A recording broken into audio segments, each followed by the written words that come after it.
Orbs by Jennifer Hodis.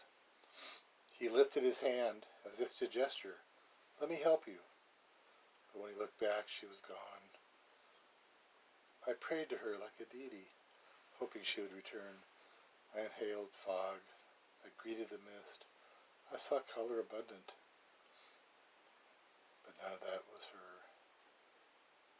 We cast the sweat from our brow unto spells being spoken. We closed our eyes and attempted projection. She only came back in the witch's hour, protected by gravitas, smothered by sight. Crystalline rotations placed their hands on me as I dipped below the surface.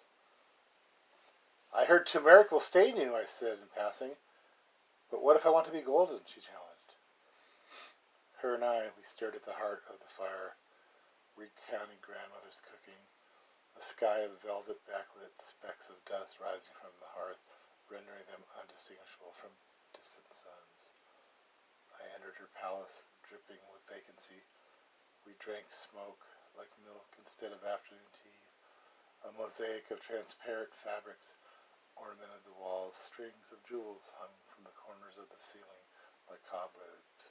"Spang! Spatter! I see patterns!" The twilight of my shadows exclaimed as my shackles shattered. Oceanic curtains of jade towered above me. Weightlessly, her name was Cherry, Mon Chéri. We took precisely 18 steps toward her open wall and stood uncertainly, witnessing a deep, wide chasm fold into itself. Years passed. The skin on my face grew heavy. I began to panic. When she caressed me by the shoulder blades and urged me to look deeper, we entered a chamber gilded with the breath of orchids and stood between twin pillars of black onyx. I placed my quaking hand on the cold stone and locked off her eyes. They were glowing. She was electricity, and I, her conduit. The king made us think you were dead," I whispered. "The king made you think you were dead," I whispered. She grew enormous and powerful, her laughter echoing like a canyon. She stuck the rind of a blood orange in her mouth, smiling, eyes wild, while juices gushed down her chin onto ivory silk robes. Her arms blossomed into kelp forest. Her hair disintegrated into radio waves. I sat before something that resembled her, but no shape. A sarder dressed in flesh-colored latex wrapped sterile bandages around my friends while foaming at the mouth. I mourned the loss of their imaginations in private, away from my cameras. On my computer, soot-stained peonies waited patiently in an orderly line to rot one by one atop the graves. I was sleepwalking. She swooped down as an owl, her wings cracking like a whip while she settled on a bunch of eucalyptus that was sprouting from my sternum to avert my gaze from those gallons of eyes I couldn't. A canopy of clouds cloaked us as we transported to the grand balsamum of the Côte d'Ivory. Jasmine was blooming, filling the air with a royal scent. We took quiet steps through this abandoned place so as not to wake the decomposition. In a pale yellow shanty lives a maiden with auburn-colored hair.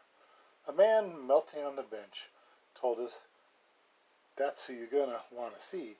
We paused our journey. Crab walked into a bodega, purchased 3 wicks.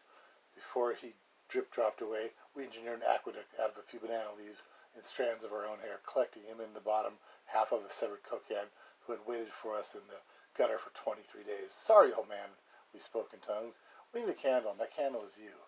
Well bathed in the long shadows of a late day, we drank the sparkling essence of mother's milk. She placed one of our 3 wicks in the center of the can and waited for him to return to a solid state. The candle began communicating telepathically. She lives her life connected to what's past as she candles a rose's thorn aching, and promised me this one thing. The candle crooned, You must lie in your windsill with panorama. Record the moon when she hits half-mast. And laugh like Cherry laughed at you. In the gossips she was gone, and struck down his utterance of disrespect with a powerful blow, exhausting the womb that birthed him and his people. My counsel are the finest collection of sentient pearls, she spoke at last, holding them in her grasp, staring at them as they stared back. We galloped in unison as she washed herself of this world. She sat on the altar, all of us, and invited us to watch as she evolved into a hermaphrodite. I watched in awe as she made love to herself. The candle broke the silence with words of self-important interpretation. I slit his throat without batting an eyelash. He bled confetti and neon. I mopped him up and went back to tending to the birth of an omnipotent light being. We placed a river of honey at the foot of her shedding skin. She writhed in pain as she declined intravenous injections of nectar.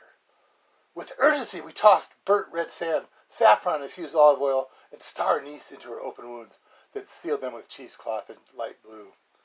A biochemist arrived to perform a host of experiments on samples of her body fluids. When the scientists attempted magnification of her cellular structure, they found only microscope LEDs arranged as the letters and volumes of Rumi's text. When the scientists performed mass spectrometry to isolate her compounds, they found forests of date palms. Evening fell to the strength of the midnight sun. We dined on a forest of orbs, danced to the music, ice melting, rolled in ash between fits of howling. I swear on my inner child, I saw someone rip their heart open, feed it to a swarm of technicolor rudder branches. Syncopated drum rhythms rattled. My heartbeat quickened. The skin on my hands became damp. She was oozing with magnetic magma, polarizing us. I could taste the smell of money being scarred. It was better than brown butter and sage, something delicious as the devil when she took the stage. Our minds collectively went blank. There was no light pollution in front of the torrent of dusty doors. Simultaneously, we were bejeweled, bedrocked with pomegranate seeds. She laced us with deja vu, instructed us to place boulders on the smalls of our backs and construct her a shrine for her shrine. We marched in tandem. With all that gone out of fashion, a panther consumed a comet. We drew a circle with our stones, and at once gardens engulfed us. We watched foliage grow at paces far exceeding natural speed. Dun, dun, dun, dun, dun, dun, in real time. Dun, dun, dun. A Taurus appeared in the middle of where we erected our monuments. Dun, dun, dun, dun. Tossing endlessly, mocking what we knew as the hourglass. A murmuration of canaries chirped overhead as we lowered her bones to sea level. I followed a trail, obsolescent, always arriving at the place I never left.